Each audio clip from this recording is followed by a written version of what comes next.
The gym smelled like decades of teenage sweat, masked by industrial cleaning and cheap wine. String lights sagged between basketball hoops, casting shadows that made the Sunset Ridge class of 2005 to 20-year reunion banner look more ominous than celebratory. Marcus Chen stood at the center of a widening circle, 40-plus former classmates forming a human coliseum around him, and realized with sickening clarity that coming here was the worst decision he'd made since marrying Vanessa in the first place. Still in that apartment in East Riverside? Vanessa's voice carried across the gym floor with the precision of a prosecutor. She wore red, designer red, the kind that cost more than Marcus's monthly rent, and diamonds that caught the string lights like tiny accusatory fingers. How do 3 girls share one bedroom in that place? His throat closed. Every word he'd rehearsed in the car evaporated. They're happy, Vanessa. The lie came out quiet, defensive. They have everything they need. Her smile sharpened.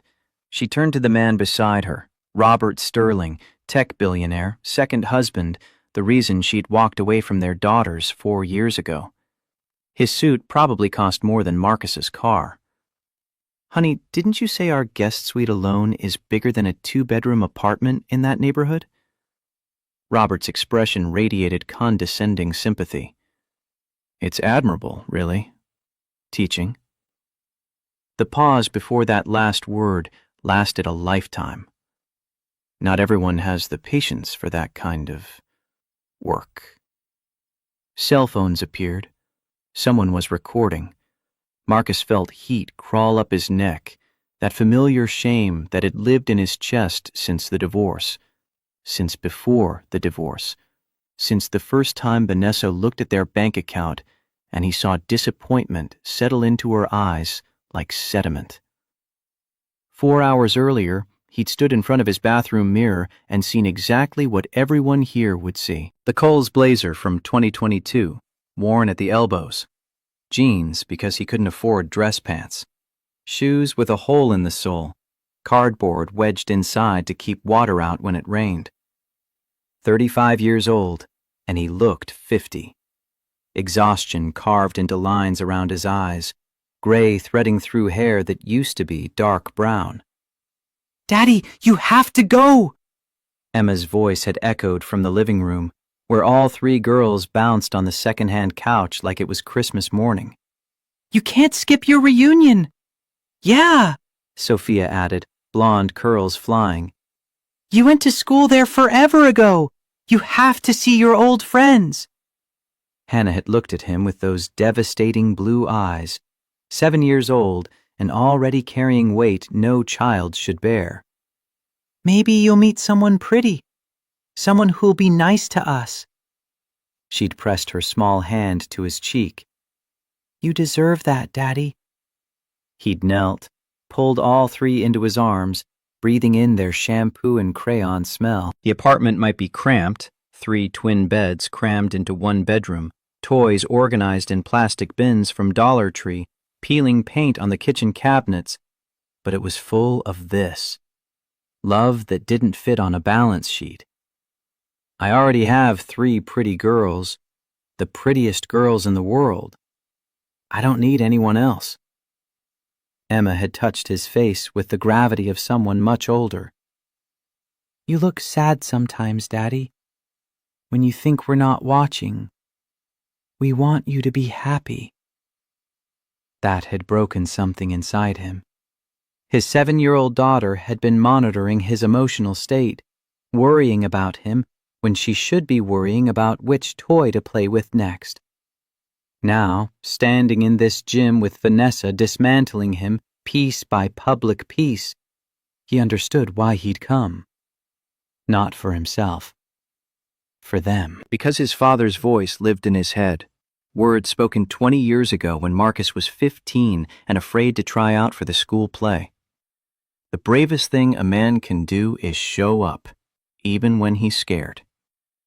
He'd sat in his 2008 Toyota Corolla in the parking lot for 10 minutes, watching Mercedes and Teslas arrive, delivering successful alumni in designer clothes and expensive watches. His odometer read 217,394 miles. The engine made a concerning sound every morning. The air conditioning had died 2 summers ago. But it ran, and that was enough. "Okay, Dad," he'd whispered to his reflection in the rearview mirror.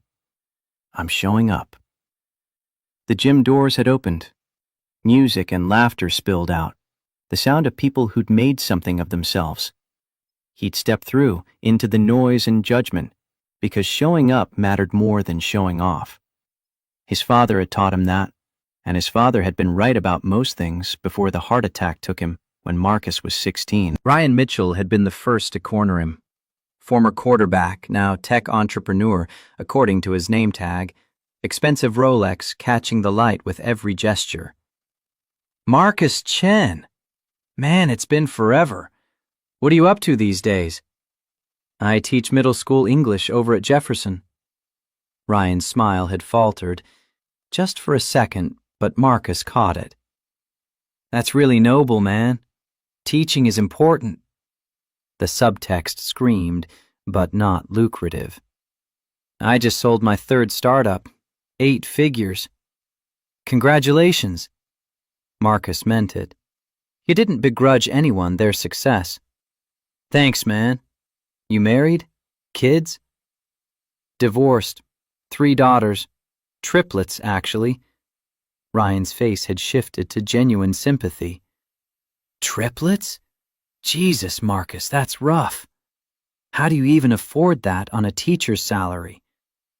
The question hit like a fist to the solar plexus. Before Marcus could answer, he'd heard that voice. The one that used to promise forever, that said "I love you" 1,000 times, that walked away without looking back. "Marcus. Oh my God, Marcus Chen." Vanessa had materialized from the crowd like a beautiful nightmare. Air kiss, expensive perfume overwhelming. She looked like she'd stepped out of a magazine, hair professionally styled, makeup perfect, that red dress probably worth more than his entire wardrobe. Next to her, Robert Sterling stood silent and commanding, the quiet menace of someone who'd never worried about money. "You look exactly the same." Her tone suggested this was an insult. "Still teaching at Jefferson, I heard?" "Yeah, still there." Her smile turned to the gathering crowd. "How sweet. Still in that little apartment in East Riverside, too, right?" People were listening now. The circle had formed without Marcus noticing, classmates drawn to drama like moths to flame. He felt himself shrinking, shoulders curving inward, the posture of defeat he'd worked so hard to avoid. "And the girls," Vanessa's voice carried to the back of the crowd. "Grace, Faith, and Hope, right?" She said their names like trying to remember strangers. "They must be what, 7 now?" "Emma, Sophia, and Hannah." He forced strength into his voice. "They're 7. They're wonderful. 3 growing girls in 1 bedroom." She addressed the audience now, not him. "I can't even imagine. Robert and I have a 7-bedroom house with a pool." Her pause let that sink in. "Those girls could have had so much more if—" She stopped, but the implication detonated in the silence. If their father had been enough, if he'd provided, if he'd been worth staying for. Robert stepped forward, playing his role perfectly. "The Corolla out there, that's yours, isn't it? The '08? Polite interest wrapped around condescension. "That's remarkable longevity." 200,000 miles, at least. Vanessa's voice turned nostalgic. "Remember when it broke down on our anniversary? That was what, 100,000 miles ago?" Marcus's mouth opened. Nothing came out. Every defense sounded like an excuse. Yes, he was poor.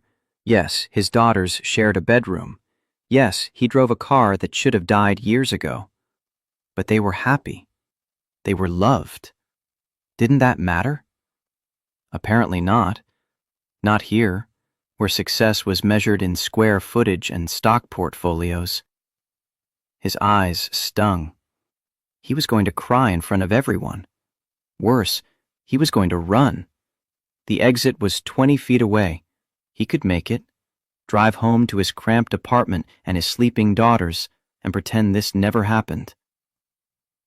Then a voice cut through the humiliation, warm and confident and impossibly kind. "Marcus, there you are. I've been looking everywhere for you." A woman appeared at his side like an answer to a prayer he didn't know he'd made.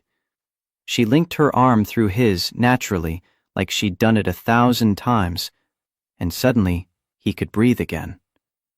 She wore a teal-wrapped dress, elegant but not showy, and simple jewelry that suggested wealth without screaming it. Her presence shifted the energy of the room immediately. Confidence radiated from her like heat. She turned to Vanessa with a smile that could cut glass. "Sorry I'm late. The board meeting ran over. You know how it is." She extended her hand to Vanessa. "Elena Hart. You must be Vanessa. Marcus has told me so much about you." Vanessa's smile froze. "Elena Hart? The Elena Hart? Hart Event Solutions?" "Yes. Have we met?" "No, but I know your work." Vanessa's recovery was smooth, but Marcus caught the flash of uncertainty. "You planned the governor's inauguration last year, and the tech summit Robert attended." Robert's interest peaked visibly. "Hart Event Solutions? I've been trying to book you for our annual gala for 2 years. Your waiting list is legendary." Elena's smile remained pleasant. "It's been busy, but rewarding." Marcus stood frozen, trying to process what was happening. Elena Hart. They'd gone to Sunset Ridge together. He had vague memories of her from student council, prom committee, always surrounded by friends. But they'd never spoken. Why was she? "We've been together 6 months now." Elena said it casually, like stating the weather. Her hand on his arm tightened fractionally. A message. Play along. His eyes widened, but he kept his mouth shut. The crowd's energy shifted. People who'd been watching his humiliation with pity now looked curious, reassessing. "The girls are remarkable," Elena addressed Vanessa directly. "Emma wants piano lessons. She has such a good ear. Sophia's interested in art classes, and Hannah loves gymnastics. We just got them new bikes last month for their birthday." Vanessa's mask cracked. "How generous of you to help with someone else's children. They're Marcus's children." Elena's correction was gentle but firm. "Which means they're important to me. When you love someone, you love all of them, including their family." The words landed like a slap. Vanessa had abandoned her family. Elena's statement highlighted that abandonment without saying it explicitly. Robert attempted to regain control. "Teaching and event planning. That's quite a combination." "It is." Elena looked at Marcus, and he saw something in her eyes he couldn't identify. "Marcus builds young minds. I build experiences. Both require patience, creativity, and seeing potential others miss." Her gaze held his.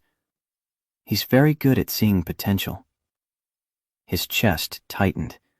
Who was this woman? Why was she doing this? "Let's get drinks." Elena steered him away smoothly, and the crowd parted. Vanessa's voice rose behind them, something sharp and defensive, but they were already moving toward the hallway, leaving the gym and its judgment behind. The hallway hit him with fluorescent brightness and sudden quiet. Muffled music thumped through the walls. A vending machine hummed in the corner. Elena released his arm and turned to face him. "What just happened?" His voice came out raw. "Who are you?" "Elena Hart. We went to Sunset Ridge together. Class of 2005. I know, but... He shook his head, trying to make sense of it. We've been together 6 months. We barely spoke in high school. I know. She leaned against the wall, studying him with those impossibly calm eyes. But you were being humiliated in there. That woman was tearing you down in front of everyone, and someone needed to stop it. By lying? By pretending to be my girlfriend? By giving you armor, yes. He should be angry. He should be offended. Instead, he felt something dangerously close to gratitude. Why? Why would you do that for me? She was quiet for a moment. The vending machine hummed. Someone laughed in the gym. The ordinary sounds of a world that kept spinning while his had stopped.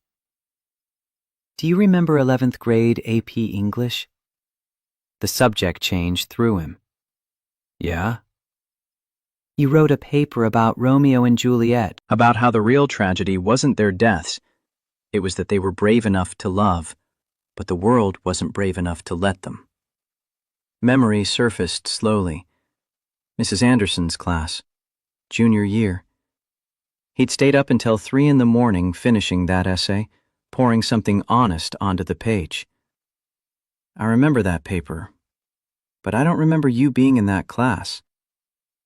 I sat 3 rows behind you. Row 4, seat 2. Her voice softened. Mrs. Anderson cried when she read it aloud. She paused. I thought it was the most beautiful thing I'd ever heard. I had a crush on you for all of junior year. The world tilted. You had a crush on me? I was too scared to talk to you. We were from different worlds. You worked at the HEB on weekends. I was student council. She looked down. My dad used to say... She stopped. My dad used to say, the bravest thing a man can do is show up, even when he's scared. The words came automatically, muscle memory from childhood. I didn't understand that until I became a father. Her eyes met his. You showed up tonight, even scared. He also said, Marcus's throat tightened, a good woman sees you when you can't see yourself. I think maybe that's what just happened. The air between them changed, charged with something he didn't understand but felt in his chest, his lungs, the base of his spine. Can I meet your daughters? She asked it quietly. If you'd let me. He should say no. This was insane. She was lying to a room full of people. He barely knew her. But standing in this hallway, looking at the woman who just saved him from complete humiliation, he found himself nodding. Okay. She smiled. Okay. He drove home through empty Austin streets, the gym and its judgment shrinking in his rearview mirror. His hands shook on the steering wheel. Adrenaline crash, probably, or delayed shock, or the simple weight of realizing how close he'd come to breaking down in public. Mrs. Garcia was asleep on his couch when he arrived, game show playing on mute. He paid her, his last 20 until Friday, and she shuffled back to her apartment next door, leaving him alone with the quiet. He checked on the girls. 3 twin beds crammed into the smaller bedroom, barely a foot of space between them. Emma sprawled across her mattress, one arm hanging off the side. Sophia clutched her stuffed rabbit, the one she'd had since she was 3. Hannah's mouth hung open slightly, that hidden dimple visible even in sleep. His daughters. His entire world condensed into 3 7-year-old bodies that breathed in synchronization, that laughed at his terrible jokes, that worried about him when they should be worrying about nothing. He sat at the kitchen table, looked around at what Vanessa had seen tonight. Worn furniture from Goodwill, peeling paint on the cabinets he kept meaning to fix, crack in the bathroom mirror that spiderwebbed across his reflection. The refrigerator hummed loud enough to wake him at night. The sink dripped. The living room carpet had a stain from when Sophia spilled grape juice 2 years ago that no amount of scrubbing could remove. But the walls were covered in the girl's artwork. Photos of happy moments, the zoo, the park, Christmas morning with presents wrapped in newspaper because he'd run out of wrapping paper. A magnet from Linda that said, "World's Best Dad." Emma's crayon drawing of their family. 4 stick figures holding hands, all smiling. Maybe Vanessa was right. The thought came unbidden. Maybe they do deserve more. His phone buzzed. Unknown number. I meant what I said. Coffee this week? Let the girls decide if they like me. No pressure. E. He stared at the text, read it 3 times, looked at his daughter's bedroom door. This was crazy. Elena Hart, successful, beautiful, confident, wanting to meet his daughters, wanting to continue this charade or whatever it was. He should decline politely, should protect his girls from more disappointment, more abandonment, more people who left. But Emma's voice echoed in his head. You look sad sometimes, Daddy, when you think we're not watching. And his father's voice, older and deeper. The bravest thing a man can do is show up. He typed slowly, thumb hovering over send for a full minute before he pressed it. Sunday, 2 p.m.? There's a coffee shop on Congress. The girls would like to meet you. 3 dots appeared, disappeared, appeared again. I'll be there. He set the phone down, checked on the girls one more time, still sleeping, still safe, still his. Went to his bathroom and studied himself in the cracked mirror. Okay, Dad, he whispered. I'm still showing up. Sunday arrived wrapped in October sunshine and pre-coffee shop panic. The girls had woken up at 6, too excited to sleep, asking questions at machine gun pace while Marcus attempted to make pancakes without burning them. Is she pretty? Hannah asked for the 5th time. Very pretty. Is she nice? Sophia wanted to know. She seems nice, but you 3 will decide that. Emma, always the protector, always the oldest, even though they were technically the same age, looked at him seriously. We want you to have a friend, Daddy. You need friends. Friends.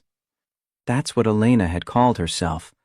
Not girlfriend, not partner, not anything that carried weight or expectation. Just a friend who'd lied convincingly to save him from public humiliation. Summer Moon Coffee on Congress was packed with Sunday afternoon families. Marcus spotted a corner table and claimed it before someone else could. The girls bounced in their seats, blonde curls identical, making the distinctive Chen triplet chaos that made people smile. Then Elena walked in. She wore jeans and a sweater, hair in a ponytail, no makeup that Marcus could see. Approachable, non-threatening, the opposite of her reunion appearance. She spotted them and smiled, genuine warmth that reached her eyes. And Marcus's chest did something complicated. She slid into the booth. Hi, you must be Emma, Sophia, and Hannah. I've heard so much about you. You're the lady from Daddy's reunion. Emma's statement carried implied questions. I am. I'm Elena. It's very nice to meet you. You're very pretty. Sophia's observation landed with the bluntness of childhood. Thank you. You're all very pretty, too. We're identical. Hannah leaned forward, testing. But Daddy can always tell us apart. Can you tell us apart? Elena studied them thoughtfully, didn't condescend, didn't dismiss, treated the question like it mattered. Not yet, but I'd like to learn. Will you teach me? Something in Marcus's chest unlocked. The girls relaxed incrementally, shoulders dropping, smiles emerging.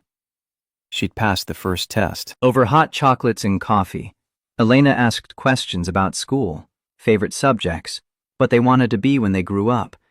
She listened, actually listened, not the performative attention adults sometimes gave children. When Sophia talked about wanting to be a vet, Elena asked about her favorite animals. When Hannah mentioned her dream of being a princess scientist, Elena didn't laugh, just nodded and said, "That's allowed. You can be anything you want." An hour passed, then another. Marcus watched his daughters fall for this woman who'd appeared out of nowhere, who'd lied for him, who treated his children like people worth knowing. Eventually, the girls needed the bathroom. All three went together. They did everything together, leaving Marcus and Elena alone at the table. "They're wonderful," she said quietly. "Thank you." "I mean it. You've done an incredible job."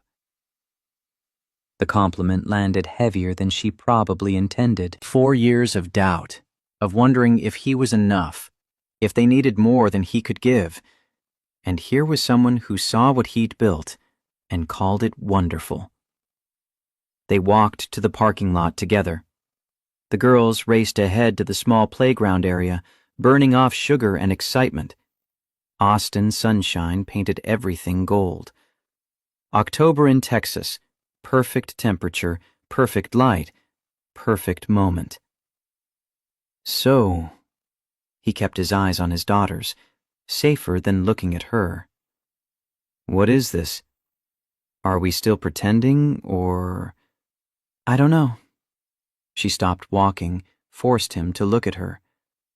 "I didn't plan past Friday night, but I like talking to you. I liked watching you with your daughters just now. I haven't thought about dating in 4 years. The admission came out rough. Haven't had time. Haven't wanted to bring someone into their lives who might leave." He watched Emma push Hannah on the swing. Vanessa left when they were 3. Just walked away. Emma asked me 6 months ago why they don't have a mommy. I didn't know what to say. "What did you say?" "That they had one, but she chose a different life. That some people aren't ready to be parents." His throat closed. "I can't do that to them again." Elena was quiet for a long moment. The girls' laughter carried across the parking lot. A car drove past, the ordinary world continuing around them while they stood suspended in this conversation that felt too important to rush. "I understand that." Her voice held something he couldn't identify. "But maybe I'd like to see where this goes. If you're interested." If you're interested. Like she wasn't impossibly out of his league. Like a successful businesswoman might actually want to date a broke teacher with 3 kids and a car held together by hope and duct tape. "Let me earn their trust." She met his eyes. "And yours." He should say no. Should protect himself, protect his daughters, protect the fragile stability they'd built. But standing in this parking lot with Austin's sunshine warming his shoulders, watching this woman who'd appeared like something out of a dream, he found himself nodding. "Okay." Her smile could have powered the city grid. 4 years earlier, Marcus had sat in a downtown attorney's office while his marriage died in fluorescent lighting and legalese. "My client is requesting full custody." Vanessa's lawyer had delivered it without emotion. "Mrs. Chen believes the children would be better served in her care." He'd looked at Vanessa across that conference table, the woman he'd met in college, married in a small ceremony, built a life with. "You want custody?" She couldn't meet his eyes. "I think it's best." 3 weeks later, his phone rang at 11 p.m. He was grading papers at their kitchen table. 3-year-old triplets finally asleep after 2 hours of bedtime negotiations. Vanessa's voice came through the speaker, cold and final. "I can't do this, Marcus. 3 kids? It's too much. You keep them. Vanessa, they're our daughters. I'm done. Robert's offered me something better and I'm taking it. My lawyer will send papers. You can have full custody. I'm not paying child support. I'm not doing visitation. I'm out. They're 3 years old. They need their mother. They need someone who wants to be a mother. That's not me. It never was. The line went dead. He'd sat there for an hour, phone in hand, trying to understand how someone walked away from their children, trying to figure out how to tell 3 toddlers that mommy wasn't coming back. That first night alone with them had been chaos. Emma crying for mommy, Sophia refusing to sleep, Hannah screaming every time he left her line of sight. He had no idea how to comfort them, no idea what he was doing, no idea how to be both parents at once. "Where's mommy?" Emma had sobbed against his chest. He'd held all 3, fighting his own tears. "Mommy had to go away, sweetie. But Daddy's here. Daddy's always going to be here." It was the only promise he knew how to keep. The first year had been brutal. Daycare costs ate his entire salary. He worked summer school for an extra $2,000, learned to cook cheap meals that would stretch for days, spaghetti, rice and beans, pancakes for dinner when they ran out of everything else. He'd learned to braid hair from YouTube videos at midnight, laundry spinning in the apartment building's basement while he practiced on Emma's hair. She'd sat patient and trusting while he fumbled with elastics and bobby pins, making braids that looked like disasters, but she wore them proudly anyway. His car had broken down in the Walmart parking lot one sweltering July afternoon. The repair estimate? $800. He had $200 in his account.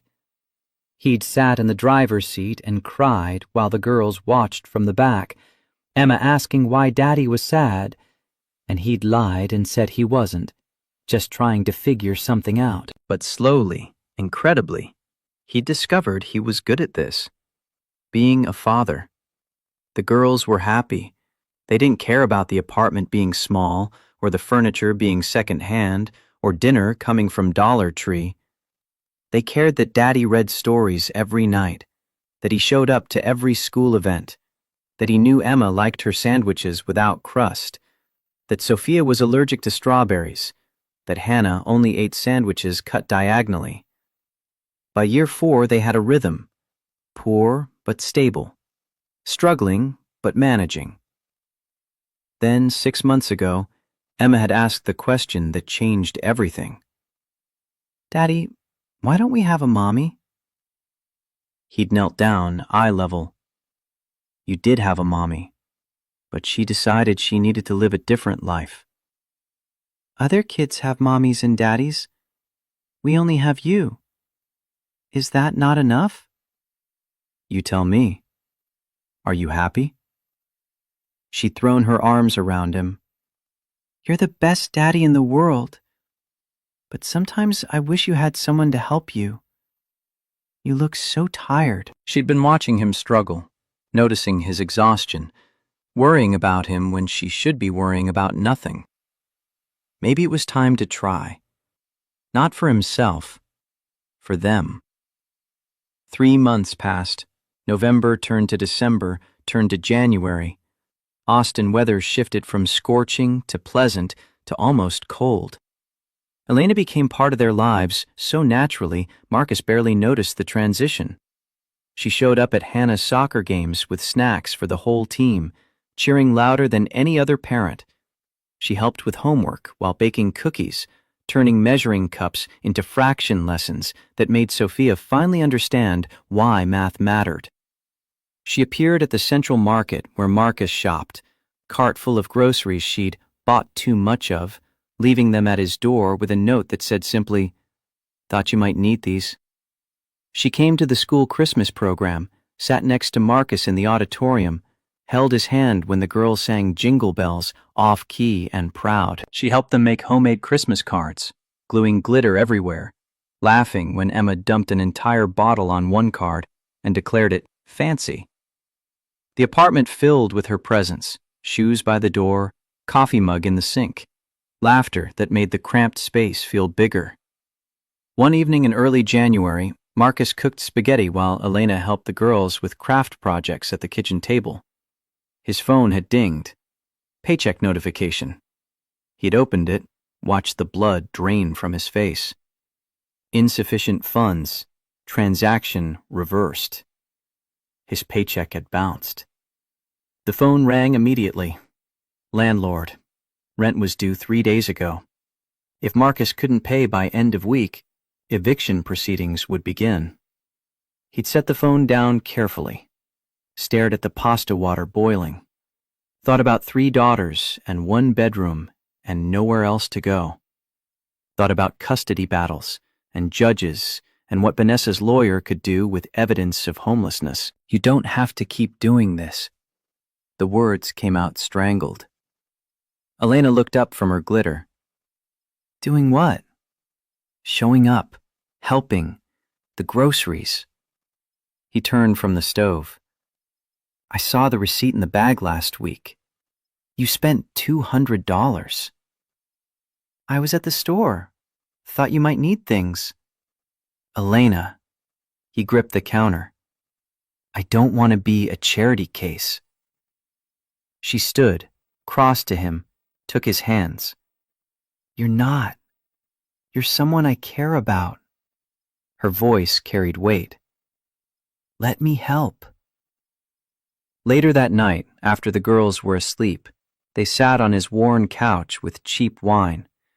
String lights Marcus had hung for Christmas still glowed above them. He'd meant to take them down, but the girls liked them, so they stayed. Why are you really here? He asked it quietly. You could date anyone. Rich men, successful men. I don't want rich men. Why me? She was quiet for a long time. The refrigerator hummed. A car passed outside. The world kept turning because 18 years ago you wrote something that showed me who you were. A high school paper? That paper showed me someone who understood love wasn't about deserving it. It was about being brave enough to accept it. She set her wine down. I wanted to know that person. And now that I do, her voice dropped. I'm here because I'm falling in love with you. The wine glass slipped in his hand. He caught it before it fell. You don't have to say it back. She continued before he could speak. I know this is complicated. I know you're scared. But I needed you to know I'm not here out of pity. I'm terrified. The admission tore out of him. Terrified of screwing this up. Of you realizing what being with me really means, the struggle, the stress, the poverty. Marcus, she made him look at her. I see what your life is like. I'm not leaving. His hands shook. 4 years of being alone, of being everything to everyone, of carrying every burden himself, and here was someone offering to share the weight. I'm falling in love with you too. His voice cracked. I'm so scared, but I'm falling. She kissed him then, gentle, certain, full of promise. From the hallway came 3 synchronized voices. They're kissing! Marcus and Elena pulled apart, laughing. 3 pajama-clad girls rushed in, throwing themselves onto the couch. Toy pieces from the dollhouse he'd been assembling scattered. Everyone laughed. Were you 3 supposed to be asleep? We were thirsty! And we heard talking. Hannah looked at Elena seriously. Does this mean you're staying forever? Elena's answer came carefully, honestly. Let's start with right now and see where it goes. Is that okay? Hannah thought about it, nodded. That's okay. Right now is good. They all piled together on the worn couch, 3 blonde girls, 1 exhausted father, 1 woman who'd appeared like an answer to prayers he'd been too scared to speak. String lights glowed above them. Outside, Austin slept. Inside, something fragile and precious was being built. 6 months after the reunion, Marcus stood in his kitchen making pancakes for the girls' 8th birthday breakfast. The recipe was perfect now. 4 years of practice had taught him exactly how much batter made them fluffy without being raw in the middle. His phone rang. Unknown number.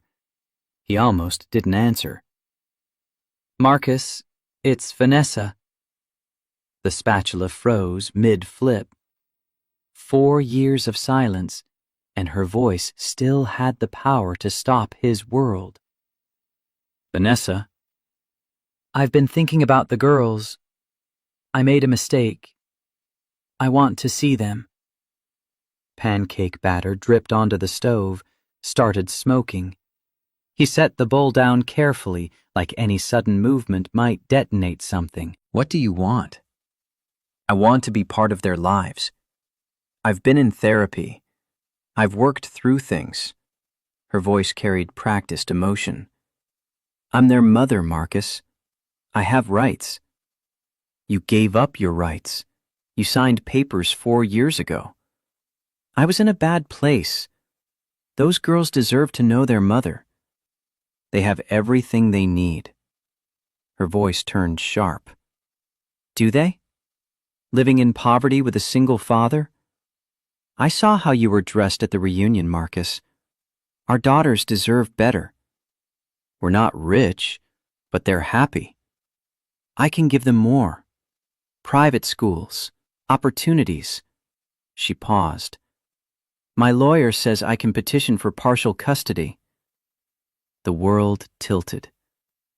"You abandoned them." "I'm their biological mother. I have legal standing." Her voice went cold, professional, final. "Figure it out, Marcus. My lawyer will contact you." The line went dead. "Daddy?" Emma stood in the doorway in her birthday pajamas.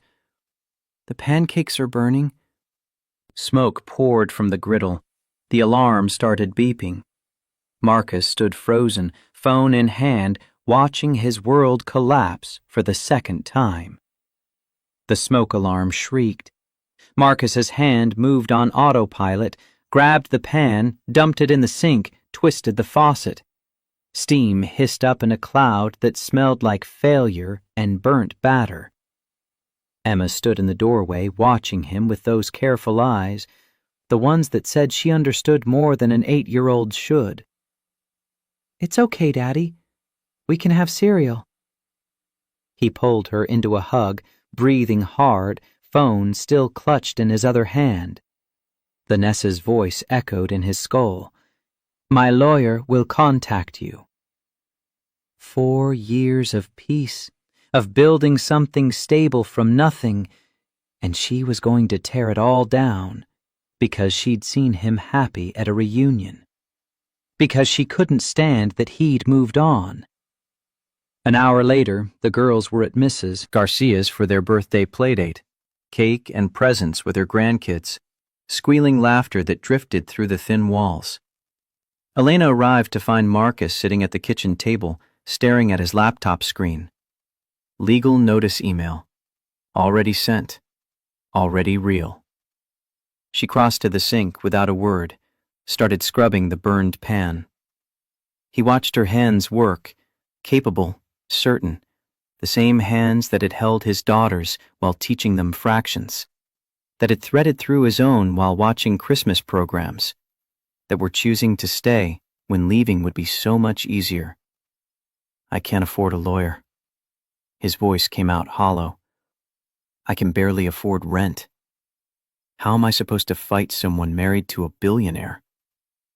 "You're not fighting alone." She didn't look up from the pan. "Elena, this isn't your—" The pan hit the sink with a clang.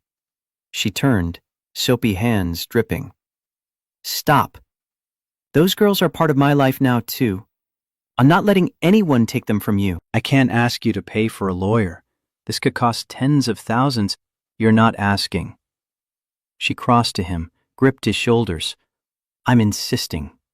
I'll help. I'll pay for the lawyer. I'll testify. I'll do whatever it takes. Why? The question broke. Why would you do this? Because 6 months ago, you were being humiliated and I couldn't stand by. Her voice turned fierce.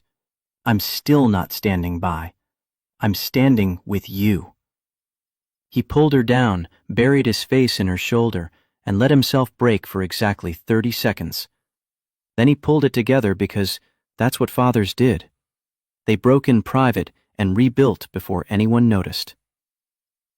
The family law office occupied the 15th floor of a glass tower downtown. Too expensive. Too polished. Diana Foster's credentials covered an entire wall. Stanford Law, family court specialist, 87% success rate in custody cases. She wore a suit that probably cost more than Marcus's monthly salary and shook his hand with the grip of someone who'd won more battles than she'd lost. Across the conference table sat Vanessa and Robert, and their lawyer. Charles Whitmore looked like he'd been cast for the role. Silver hair, expensive suit, the quiet menace of someone who billed $800 an hour and earned every penny.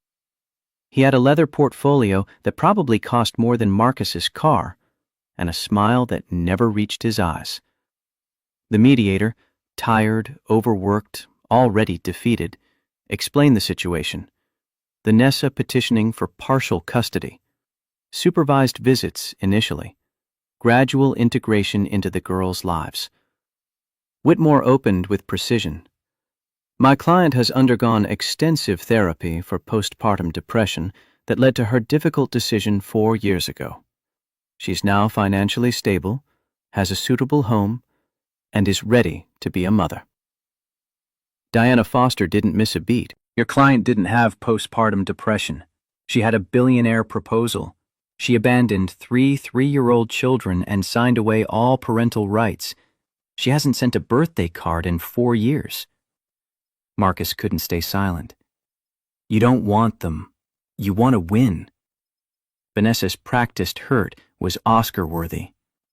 I saw you raising my daughters in poverty, our daughters, and they're happy. She turned to the mediator, tears threatening. Real ones this time, or she'd gotten better at faking. 3 girls sharing 1 bedroom in East Riverside, the most dangerous neighborhood in Austin. No college funds. A father who works 60 hours a week and still can't make ends meet. The mediator shuffled papers, exhaustion in every line of his body. We're clearly not reaching agreement. This will proceed to formal custody hearing. Whitmore gathered his leather portfolio. We'll see you in court, Mr. Chen. Marcus left the building feeling like he'd been hollowed out. Elena's hand in his was the only thing keeping him from floating away entirely. That evening, he came home to find his kitchen transformed into a disaster zone. Flour everywhere, on the counters, the floor, Elena's hair. All 3 girls covered in chocolate chips and laughter, mixing bowl between them like a science experiment gone beautifully wrong. Daddy! They shouted in unison. We're making cookies for you! He stood in the doorway, suit jacket still on, tie loosened, and felt something crack open in his chest. This chaos, this joy, this love that didn't fit in bank accounts or square footage. This was what Vanessa would never understand. I can see that, and apparently the floor, the walls, and Elena. Elena turned, flower in her hair, smile incandescent. They're very enthusiastic bakers. Try one! Hannah thrust a misshapen cookie at him. We made them ourselves. He bit into pure sugar and love and imperfection. This is the best cookie I've ever had. Really? Sophia's face lit up. Really, because you made it. He pulled all 3 into a hug, flour transferring to his suit. He didn't care. Let Vanessa have her 7-bedroom mansion. He had this. "Thank you," he said to Elena over their heads. She understood. "Always." That night, after the girls were asleep, Elena folded their laundry while Marcus changed out of his suit. Domestic intimacy in the small bedroom they pretended they didn't share most nights now. She worked methodically, matching socks, folding tiny shirts, organizing by child with the precision she brought to everything. Jessica called today, my business partner. He paused, half-unbuttoned shirt. What did she say? That I'm in too deep. That fighting a billionaire could cost me corporate clients. That I should think about my business. His stomach dropped. Is she right? Robert Sterling called me 3 weeks ago. She kept folding, didn't look up. Offered me a $200,000 contract for his annual gala if I'd reconsider my involvement with you. The room tilted. What? I told him I'm not for sale. She met his eyes finally. Neither are you. Neither is our family. That contract could have changed everything for your business. It would have cost me everything that matters. She set down Sophia's jeans. So I hired a private investigator instead, to find dirt on them. Elena, if they want to fight dirty, we'll fight dirty.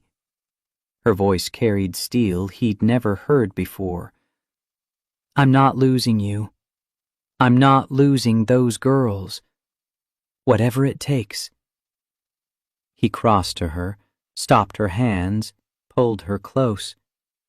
She melted into him, and for a moment they just stood there. Two people choosing each other in a world that made that choice as hard as possible. You're not a stranger, he whispered into her hair. You're family. Then let me fight for our family. The custody hearing was scheduled for June, 2 months away. 2 months of waiting, of watching his daughters laugh and play and live their lives, while he carried the secret terror that it could all be taken away. Diana Foster prepared them methodically. School records showing the girls thriving, teacher testimonies, neighbor statements, Marcus's mother flying in from Georgetown to testify, building a case from ordinary proof of extraordinary love. But Vanessa had money. Money bought better lawyers, better expert witnesses, better everything. The courtroom smelled like furniture polish and institutional judgment. Travis County Family Court, downtown Austin. Judge Margaret Hamilton presiding. 50s, sharp eyes, reputation for not tolerating bullshit from anyone, regardless of their bank account. The gallery was packed. Marcus's former students filled 3 rows, showing up for the teacher who'd shown up for them. Neighbors, Principal Davidson, Mrs. Garcia in her Sunday best on Vanessa's side. Society friends in designer clothes, looking like they'd wandered into the wrong venue and couldn't find the exit. Whitmore opened with surgical precision. Poverty porn disguised as concern. Photos of Marcus's apartment blown up on screens, the cramped bedroom, the worn furniture, the peeling paint. Salary records, neighborhood crime statistics, everything packaged to say, these children deserve better. Then Vanessa took the stand. She dressed carefully, navy Chanel, minimal jewelry, hair pulled back to look maternal instead of glamorous. Whitmore walked her through 4 years of regret and growth, the therapy she'd undergone, the postpartum depression that she now understood had clouded her judgment. Mrs. Sterling, can you tell the court why you made the decision you did 4 years ago? She dabbed her eyes. Real tears or excellent acting? Marcus couldn't tell anymore. I was drowning. Postpartum depression is real, and I didn't get help. I made a terrible mistake walking away from my daughters, but I've done the work now. 2 years of therapy. I'm ready to be their mother. Diana Foster's cross-examination was scalpel sharp. Mrs. Sterling, you mentioned postpartum depression. Do you have medical records? Therapy notes from 2021? I didn't seek treatment then. I was ashamed. But you married Mr. Robert Sterling 3 months after abandoning your children. That's remarkably fast recovery. Objection. Argumentative. Sustained. Move on, Ms. Foster. Robert took the stand next, testified about resources they could provide, private schools, college funds, opportunities, everything money could buy, delivered in his condescending, nice guy tone that made wealth sound like virtue. The morning session ended with Vanessa's case looking polished and practiced and completely heartless. Marcus barely tasted lunch. Elena held his hand under the table at a diner 2 blocks from the courthouse. Diana Foster reviewed afternoon strategy. But his mind kept circling back to one question. What if money won? What if judges decided square footage mattered more than showing up? The afternoon session opened with Marcus's defense. Principal Davidson testified first. 15 years in education, never seen a more devoted parent. Every conference, every concert, every game. Last year, Marcus volunteered for all 3 field trips, so each daughter got individual time with him. Mrs. Garcia came next. Elderly neighbor in a floral dress, hands shaking slightly, but voice steady. I've lived next to Marcus for 4 years. Those girls are loved. They run home from the bus stop because they can't wait to see their daddy. That's not poverty. That's richness. Linda Chen took the stand, Marcus's mother, still beautiful at 67, still carrying the strength that had raised him after his father died. My son learned to be a father by watching his father. When my husband died, Marcus was 16. He stepped up, helped raise his younger sister. He knows what real love looks like. Then the school counselor. She looked nervous, young, probably her first time testifying. Diana Foster walked her through routine questions about the girl's academic performance, social development, emotional health. All positive, all boring. Then the bomb dropped. 3 weeks ago, I was approached by Mr. Sterling's assistant. They offered my supervisor $10,000 to file a report questioning Mr. Chen's fitness as a parent. My supervisor refused. I'm here to testify the offer was made. The courtroom erupted. Gasps, whispers, one of Marcus's students shouting, "What the hell?" before Principal Davidson shushed them. Judge Hamilton's gavel cracked like thunder. Order! Mr. Sterling, is this true? Robert's face had gone pale. Whitmore scrambled through papers, buying time. That was a misunderstanding. A misunderstanding? Judge Hamilton's tone could freeze lava. Attempting to bribe a school official to fabricate evidence is a misunderstanding? Your Honor, if I may, you may sit down, Mr. Whitmore. She made notes, face carved from granite. Continue, Ms. Foster. Diana Foster stood. The defense calls Elena Hart. Elena walked to the witness stand in a navy suit that struck perfect balance, professional but not ostentatious, successful but not threatening. She met Marcus's eyes for 1 second before sitting down, and he saw everything in that glance. I've got you. We've got this. Ms. Hart, how long have you known the Chen family? 8 months, since their high school reunion in October. And in that time, what have you observed about Mr. Chen as a father? Elena pulled out a small leather journal. Marcus had seen it before, thought it was for work. She opened it, and his breath caught. I started keeping notes. Not for court, just for myself. To remember. Her voice stayed steady. November 12th. Marcus woke at 5 a.m. to make 3 different lunches because each daughter likes different things. Emma won't eat crust. Sophia's allergic to strawberries. Hannah only eats sandwiches cut diagonally. Whitmore stood. Objection. Miss Hart has only known these children 8 months. That's hardly... Elena interrupted, looking directly at Judge Hamilton. You're right. I've only known them 8 months. But I know what love looks like. I know what showing up looks like. She flipped pages. December 3rd. Marcus worked a double shift to afford Christmas presents, then stayed up until 2 a.m. assembling toys. December 24th. He made Christmas special with Dollar Tree decorations and homemade cookies because that's what he could afford. Her voice strengthened. January 15th. Hannah had nightmares. Marcus slept on the floor of their room for a week until she felt safe. February 2nd. He learned to French braid from YouTube so Sophia could have the hairstyle she wanted for school pictures. Marcus's vision blurred. She'd been documenting everything. Every moment he thought went unnoticed.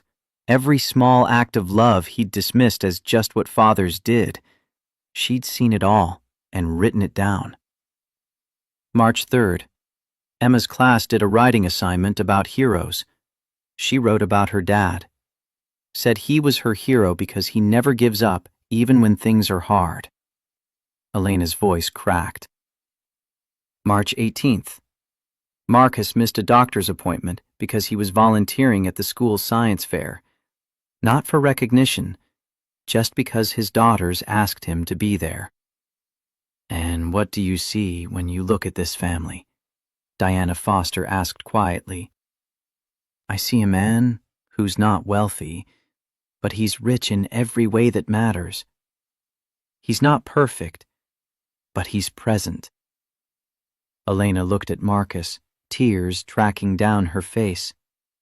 Those girls don't know they're poor.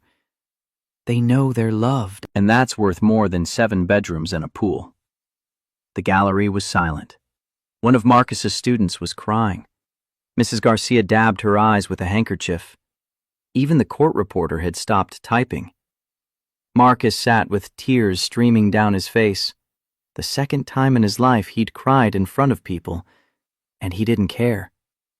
This woman had seen him, actually seen him, when the world looked through him or past him or down on him. Whitmore tried to recover on cross-examination, but there was nowhere to go. Elena had documented months of devoted parenting with the precision she brought to corporate events. Every question he asked, she had a dated entry ready. No further questions, Your Honor. Judge Hamilton called for recess. Marcus stumbled to the bathroom, splashed water on his face, tried to pull himself together. Diana Foster found him there. That was good, really good.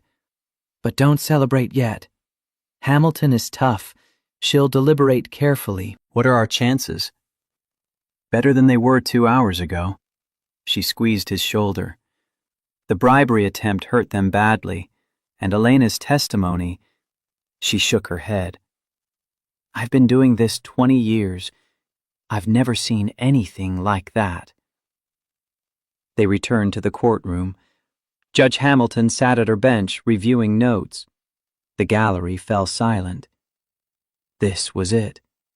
The moment that would determine everything. I've reviewed all evidence and testimonies.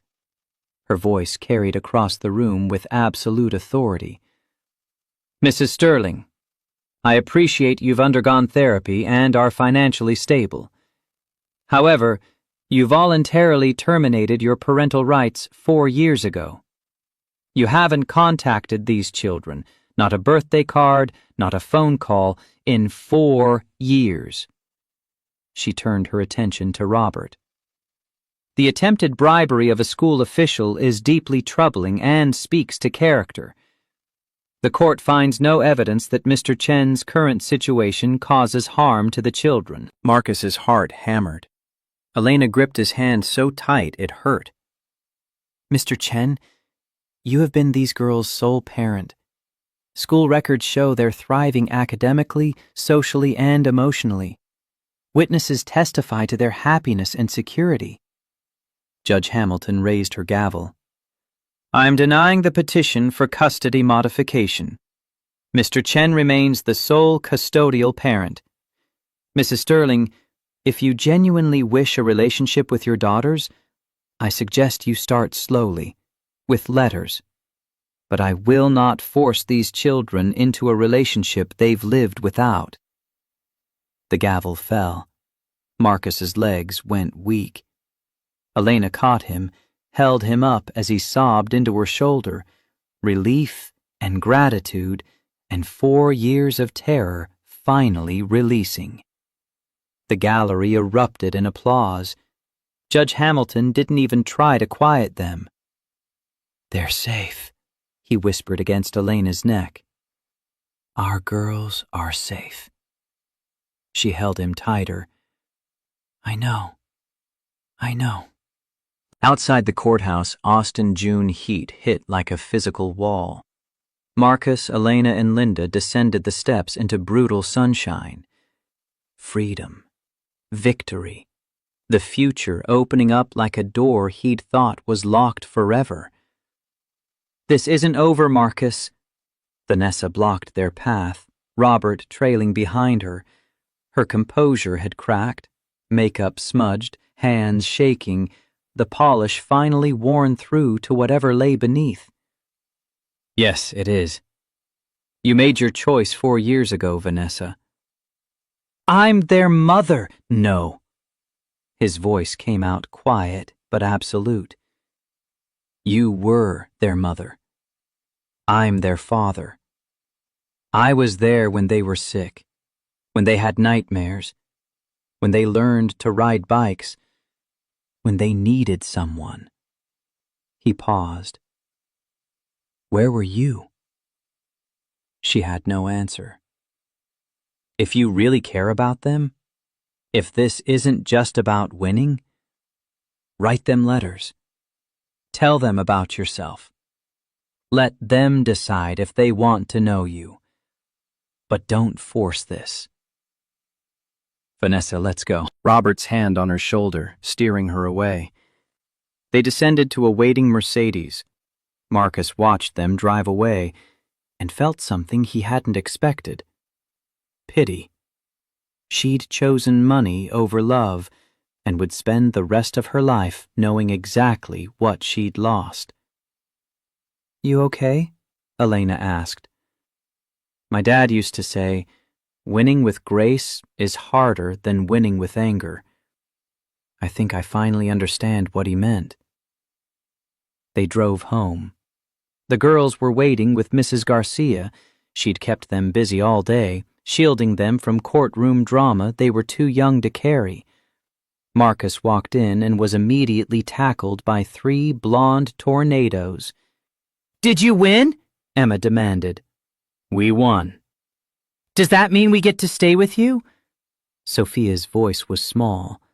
He knelt down, pulled them all close. You get to stay with me forever. Nobody's taking you anywhere.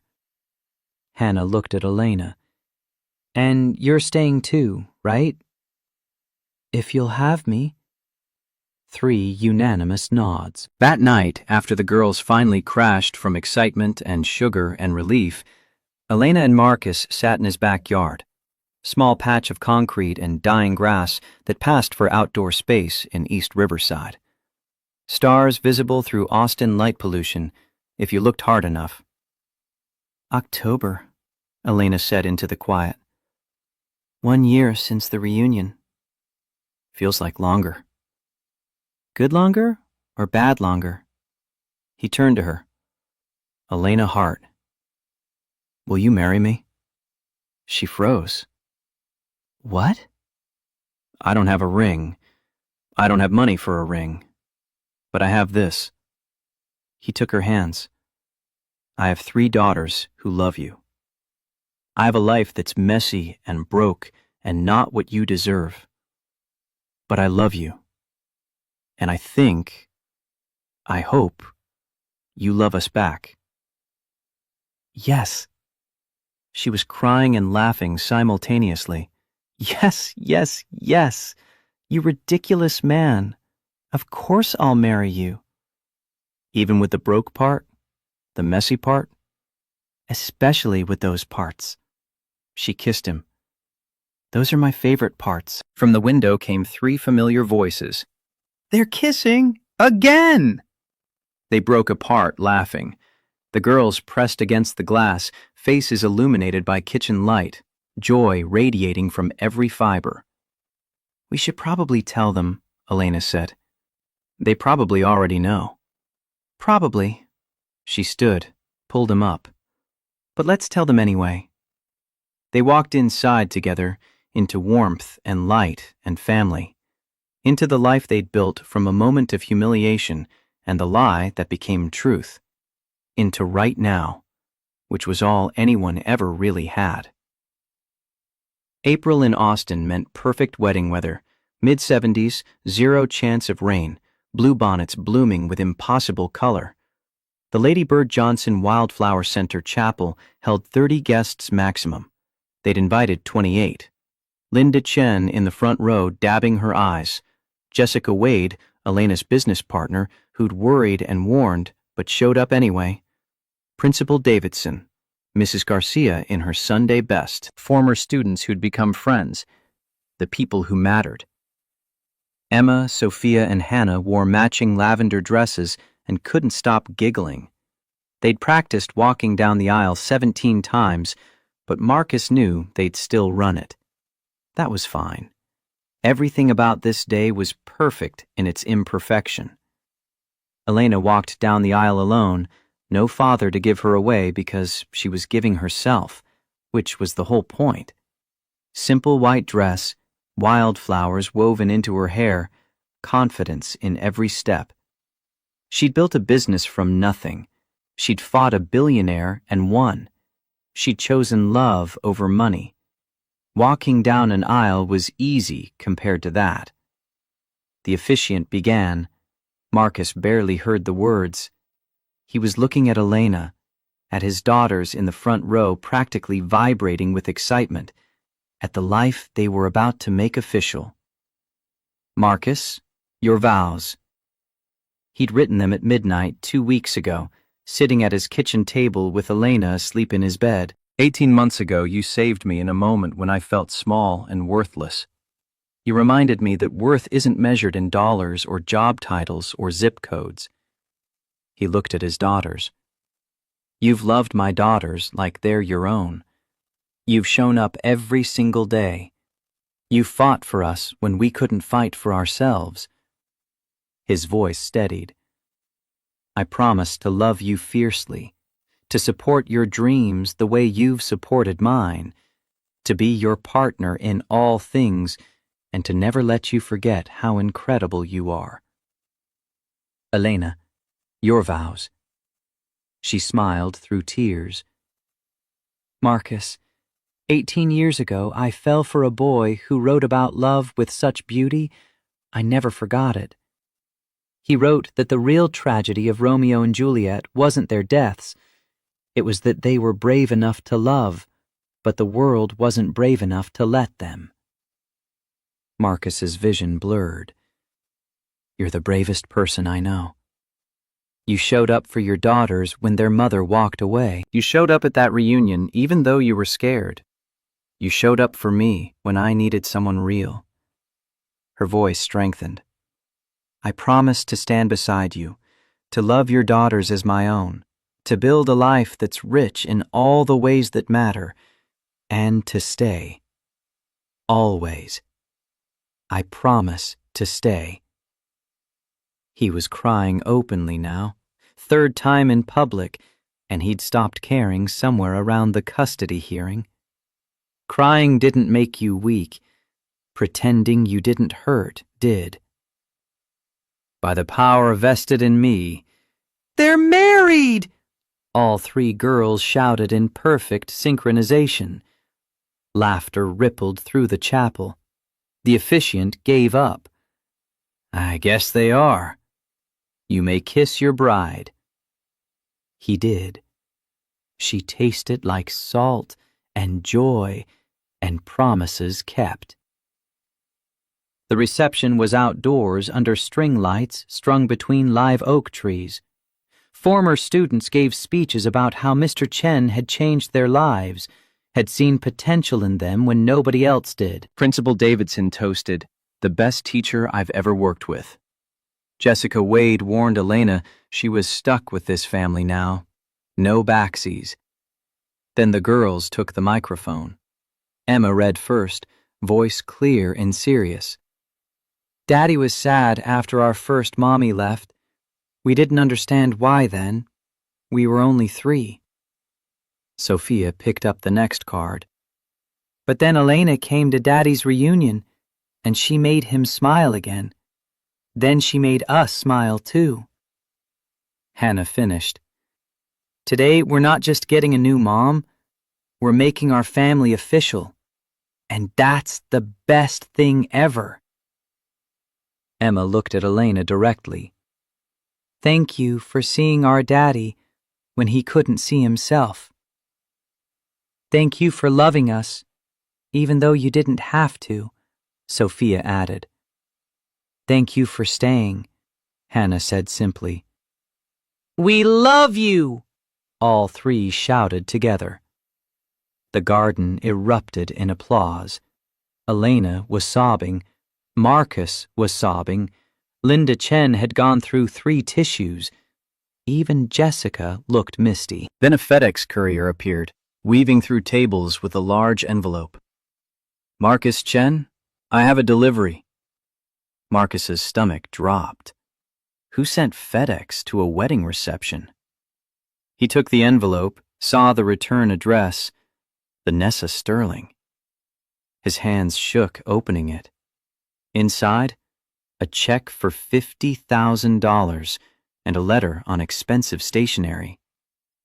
"Marcus, I won't ask for forgiveness. I don't deserve it.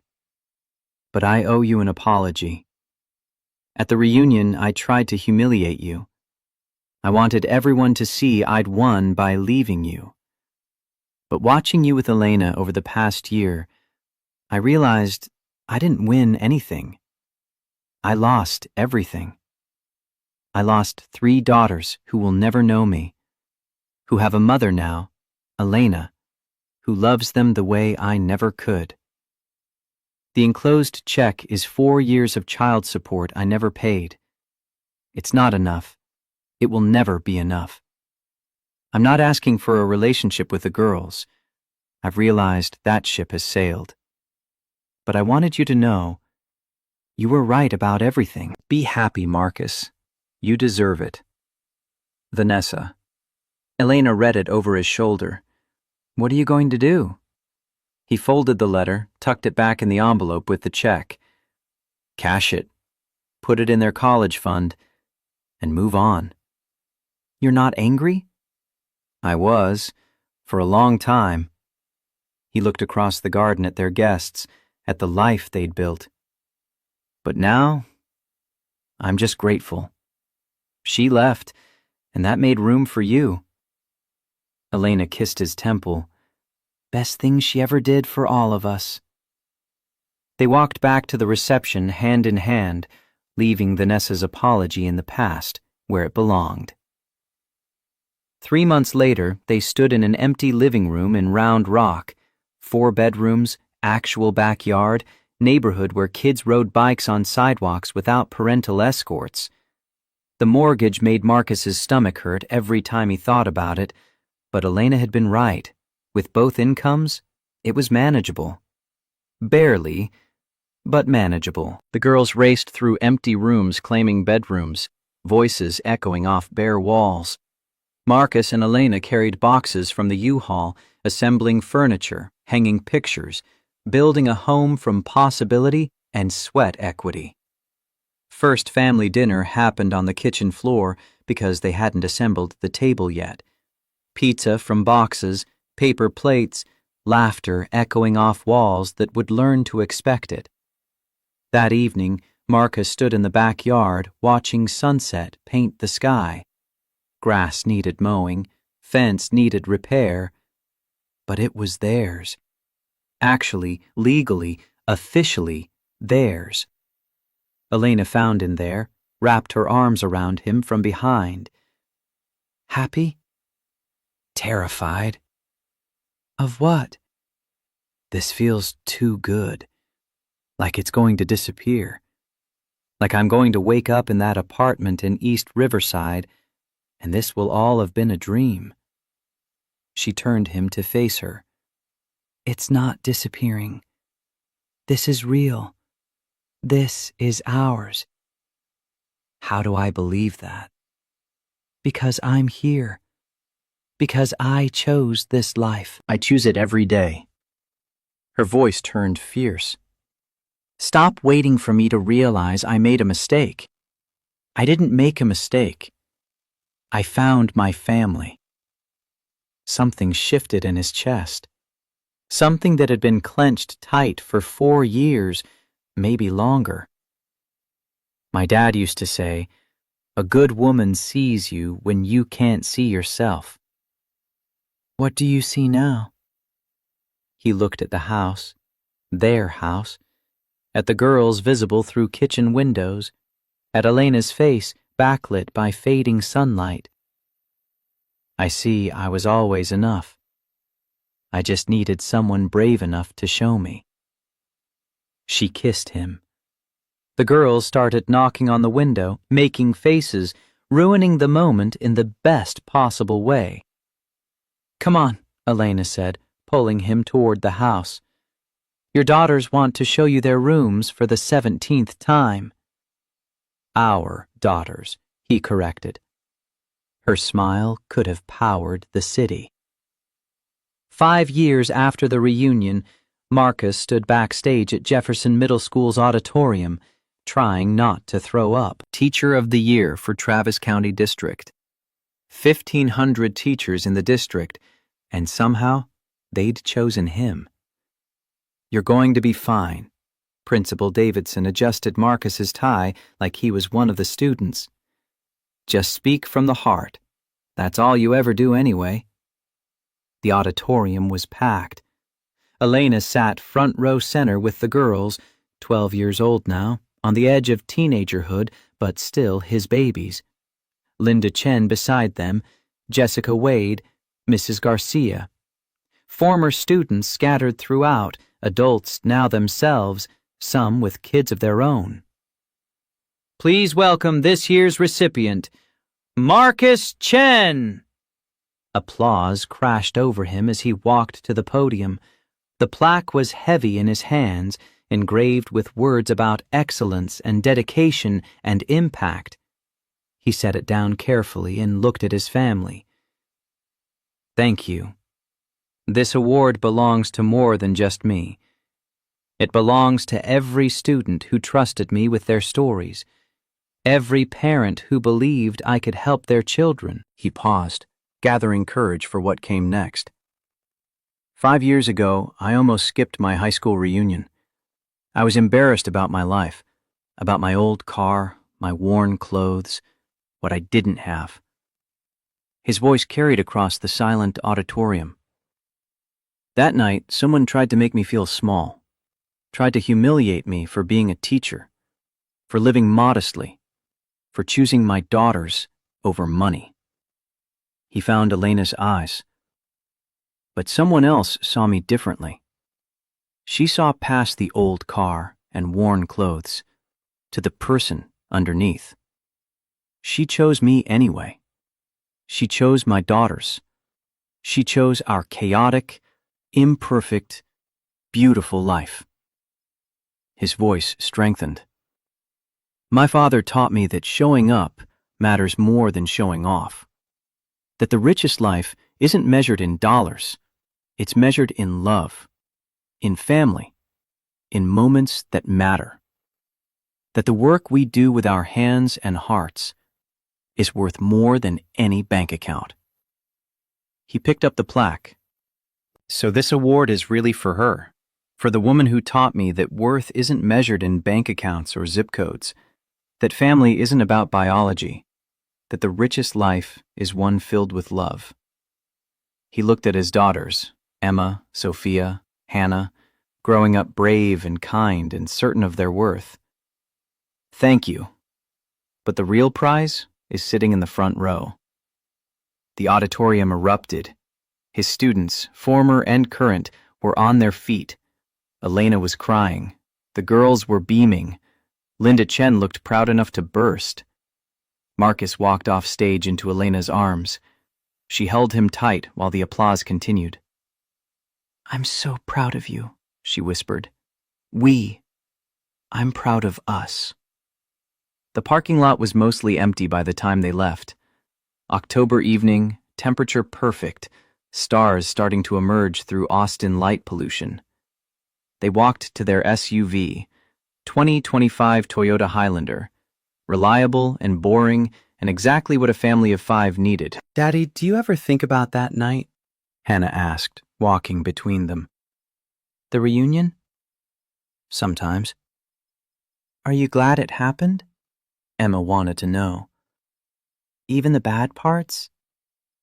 He stopped at the car, looked at all 3 daughters, his daughters, Elena's daughters, their daughters, looked at the plaque in his hand, looked at the life they'd built from humiliation and lies that became truth. Especially the bad parts. "They led me here." "To us?" Sophia asked. "To all of us," Elena answered. They climbed into the car. Marcus started the engine, pulled out of the parking lot into Austin evening traffic.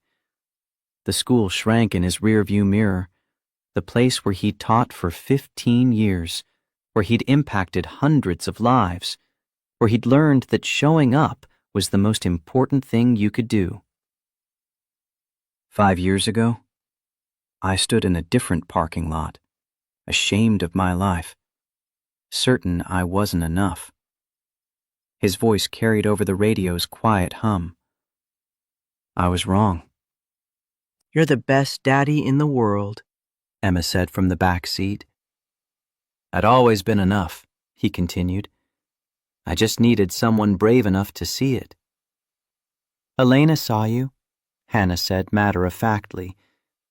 "You all saw me. You 3 saw me first." They drove home through streets Marcus had traveled 1,000 times, past the apartment in East Riverside where they'd struggled, past Jefferson Middle School where he'd built his legacy, past the courthouse where they'd fought for their family, toward the house in Round Rock where love lived in every room. Elena's hand found his on the center console. Squeezed. He squeezed back. The work of building a life together was never finished. Tomorrow he'd wake up and make 3 different lunches because each daughter liked different things. He'd grade papers and answer emails and show up for students who needed someone to see them. Elena would run Heart Event Solutions, rebuilding the client list she'd sacrificed, proving that choosing love didn't mean abandoning success. The girls would navigate middle school with all its complications. Life would continue being messy and difficult and expensive. But they'd do it together. That was the only thing that mattered. They pulled into their driveway. The grass still needed mowing, the fence still needed repair, but light glowed in the windows. Home waiting for them. His father's voice echoed one last time. The bravest thing a man can do is show up. Marcus had shown up to that reunion 5 years ago, scared and ashamed. He was leaving this parking lot, grateful and whole. Sometimes the worst moments led to the best things. Sometimes being humiliated was the first step to being seen. And sometimes, if you were very lucky, the woman who saved you became the woman who stayed. They walked inside together, into warmth and light and laughter, into the life they'd built from nothing, into forever, which started right now. The door closed behind them. The porch light glowed. The house held them all, 5 people who chose each other, who showed up for each other, who proved that worth couldn't be measured in square footage or stock portfolios. Love was the only currency that mattered, and they were rich beyond measure.